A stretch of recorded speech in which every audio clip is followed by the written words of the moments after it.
semuanya. Inilah tanah yang tanahnya harum karena darah-darah para pejuang. Inilah tanah yang harum karena tidak pernah menjual belikan kemerdekaan. Inilah tanah yang ibu-ibunya melahirkan orang-orang pemberani. Kami berdua datang ke sini untuk menyampaikan rasa syukur dan terima kasih karena orang-orang pemberani memberikan kepercayaan kepada kami. Rakyat Aceh menitipkan kepercayaan kepada kami. Kami berdua khusus datang ke sini di hari Jumat yang insya Allah penuh keberkahan.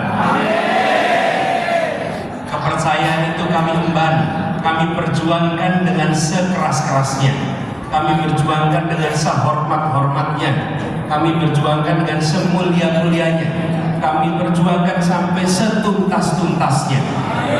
Dan ketika Mahkamah Konstitusi menuntaskan pekan lalu, maka yang pertama kami kembali datangi adalah tanah Aceh.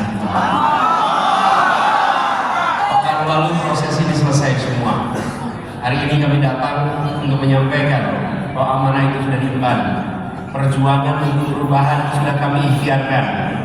Hari ini konstitusi kita telah menetapkan siapa yang mendapatkan mandat.